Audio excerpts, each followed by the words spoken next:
Ah, la formation à l'OM. Un petit classement bidon sur Twitter, 0 entrée des jeunes en Coupe de France et c'est reparti pour un tour. Bon, bah allons-y alors.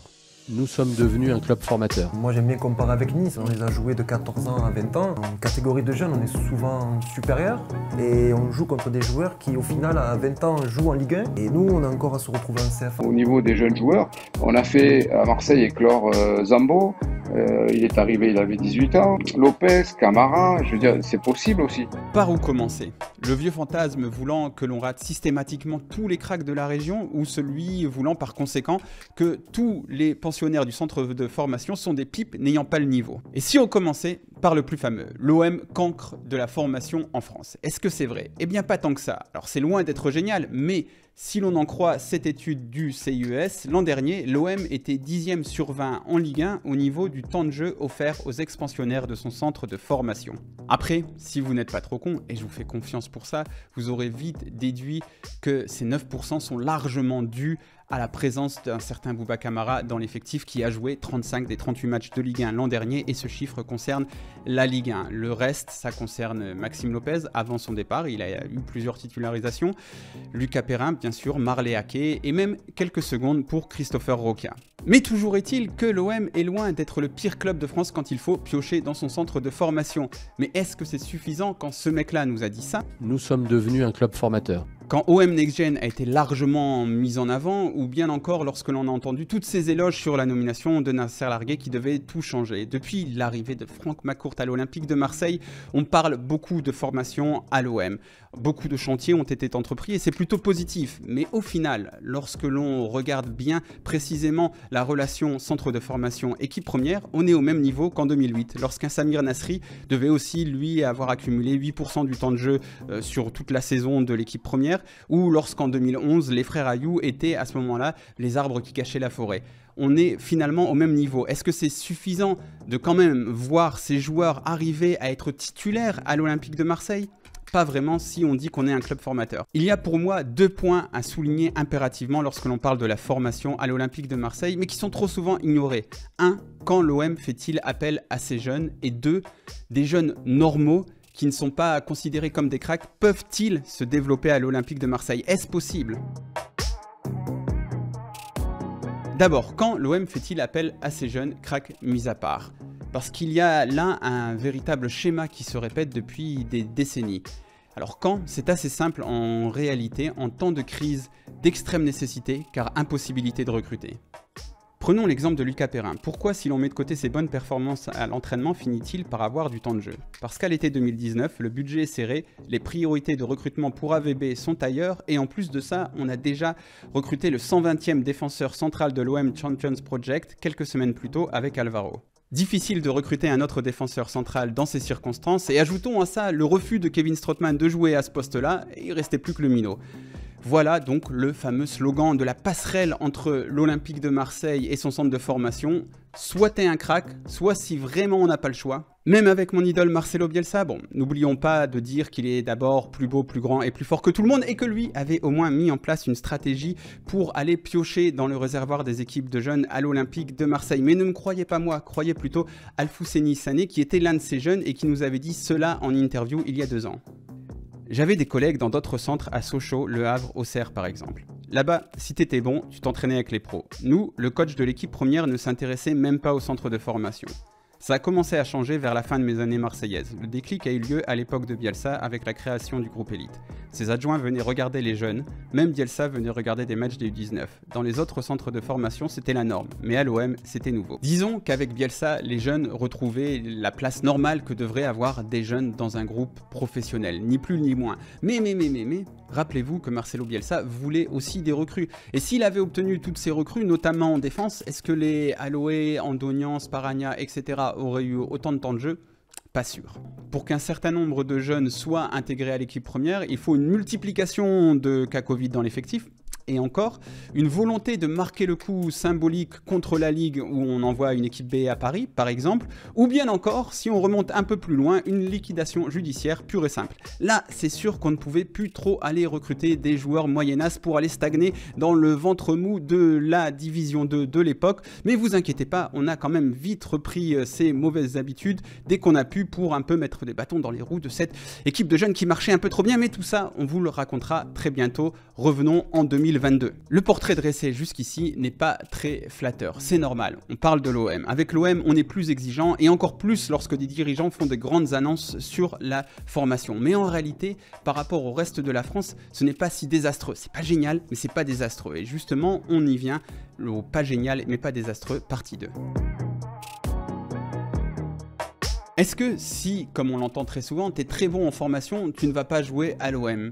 L'histoire récente vient plutôt démentir ça. À l'heure où on enregistre cette vidéo, par exemple, Boubacar Kamara a disputé 144 matchs pro à Marseille. Maxime Lopez en a accumulé 150, André Ayew 209, son frère 147 et avant eux, Samir Nasri avait porté en pro le maillot olympien 166 fois. Sur les 15 dernières années, il y a presque toujours eu un Marseillais dans le 11 titulaire.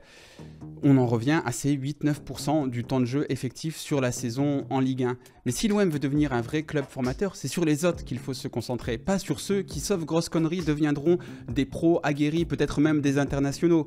Des cracks, l'OM en a finalement raté très peu. Même ceux qui étaient des cracks mais qui n'ont pas fait de carrière éblouissante, comme Yayaoui, Boutoba ou Liadji, ils étaient là, ils étaient au centre, mais les autres, parce qu'un centre de formation, ça ne peut pas être que des cracks. Même à Lyon, il n'y a pas que des cracks, et même à Nantes, dans les années 90, qui était peut-être le meilleur centre de formation, il n'y avait pas que des cracks. Pour s'en convaincre, je vous propose de lire un extrait d'interview de Reynald Denouex. Vous savez, Reynald Denouex, c'était quelqu'un qui a très bien connu le centre de formation nantais, puisqu'il a été directeur du centre de formation, entraîneur adjoint de l'équipe pro et entraîneur tout court principal de l'équipe pro.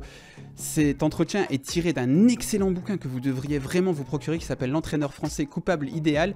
Et justement, là, Reynald Denouex me parlait à ce moment-là, dans le bouquin, d'un entretien d'embauche pour un club formateur.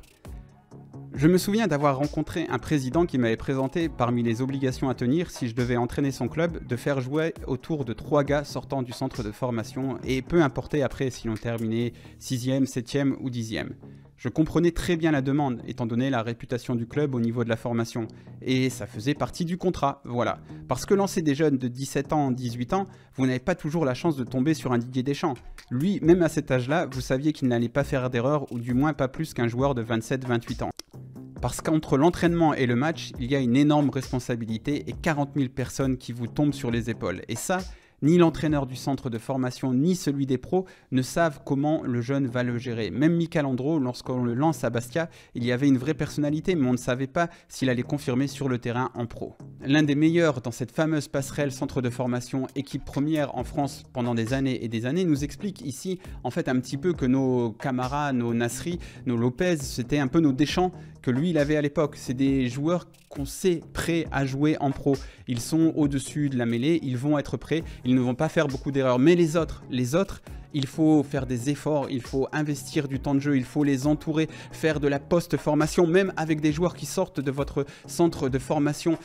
Et c'est là où le bas blesse à l'OM. Prenons Mohamed Simakan, Marseillais de naissance, défenseur qui est devenu un très grand espoir du football français. C'est facile aujourd'hui de dire mais il est meilleur que nos défenseurs centraux, on l'avait, pourquoi on l'a pas gardé?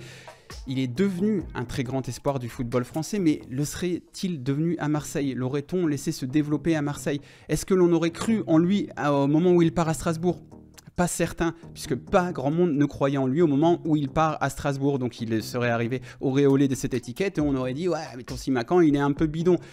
Ne me croyez pas forcément moi, croyez plutôt Zaki Noubir qui lui l'a bien connu dans ses jeunes années puisque ça a été un peu son formateur et qui sur notre plateau nous disait ça. Et à l'époque, Franck Tognarelli qui avait un super contact avec Strasbourg avait proposé le garçon en ma présence et derrière le petit a signé à Strasbourg. Mais aujourd'hui il n'y a personne qui mettait une pièce sur lui. Je vous le dis clairement, après on va me dire aujourd'hui c'est trop facile parce qu'il est pro, il a réussi. Ouais. Son histoire je la connais sur le bout de mes ongles, autant que mes enfants. C'est un garçon que personne mettait une pièce. Une carrière, ça tient à pas grand-chose, ce n'est pas une carte FIFA. Les jeunes, il faut leur faire confiance, il faut les lancer, il faut accepter qu'ils fassent des erreurs à un moment ou à un autre. Même les plus doués en font, alors les un peu moins doués, ils vont forcément en faire aussi, mais ça ne veut pas dire qu'ils ne vont pas faire de grandes carrières. Se plonger dans la vie des footballeurs, des éducateurs, c'est s'en rendre compte en plein. Et encore une fois, comme nous le disait Zaki... Mais c'est quoi la vérité, hein, avec ma petite expérience de 13 ans, c'est les joueurs que tu t'attends le moins qui réussissent. À l'OM, le constat, c'est que si tu n'es pas un top, tu ne joueras pas. Et si tu parviens quand même à jouer, mais que tu fais la moindre erreur, on ne te le pardonnera pas. On recrutera à ta place.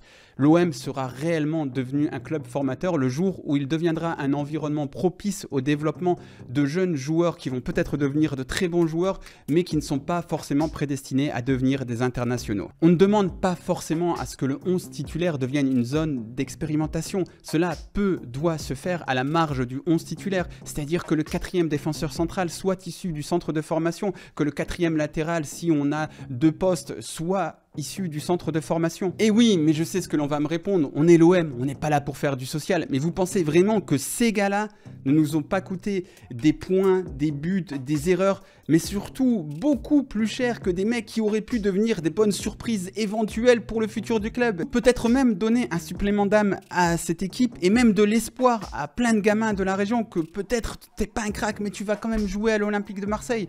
Ne vous détrompez pas, vous savez tout l'amour que je porte à Thomas Subochan, mais en réalité j'aurais préféré que l'on mise sur Baptiste Aloé. J'ai essayé de ne pas donner une vision exclusivement négative de la formation à l'OM parce que ce serait biaisé, c'est faux. Il y a aussi de bonnes choses qui y sont faites et il y a la fierté d'en voir réussir certains issus du centre de formation de l'OM. De plus, certaines idées dont on a parlé dans cette vidéo, comme le groupe Elite par exemple, sont reprises par Nasser Largué et la création de l'OM Campus reste une bonne chose. Mais je pense que l'OM a tout à y gagner à devenir un vrai club formateur, même au niveau financier. C'est-à-dire investir plutôt dans le temps de jeu des jeunes, investir en temps d'éducation sur ces jeunes qui ne te coûteront pas grand-chose, qui te coûtent quelque chose, parce qu'il y a aussi le coût du centre de formation, mais ils te coûteront dans tous les cas moins que des joueurs de seconde zone que tu recrutes, qui te coûtent très très cher, qui vont eux aussi faire les mêmes erreurs, et qui en plus vont plomber tes comptes. Le centre de formation doit devenir utile. En fait, c'est simple. Pour moi, pour jouer les utilités, il faut piocher dans le centre de formation. C'est important pour la viabilité financière du club, mais pas que. Il y a plus important que la viabilité financière du club. Il y a aussi l'idée de jeu, l'identité. Enfin, il y a toutes ces choses que l'on peut construire grâce à la formation. Encore une fois, je vais prendre les mots d'un autre, ceux de Reynald Denwex, et c'est par ces mots-là qu'on va clôturer cette vidéo, qui je l'espère vous aura plu. Voilà ce que me disait Reynald Denwex sur l'explication que lui avait trouvée à la longévité de la fameuse culture du jeu à la nantaise. En 2001, on a été l'un des champions avec le plus de joueurs formés au club. La transmission passe bien en effet par le discours de coach à coach, mais la meilleure transmission possible, c'est celle que font les joueurs que l'on a convaincus. C'est grâce à ça, les joueurs issus du club, ce n'était plus l'idée des coachs, mais celle des joueurs.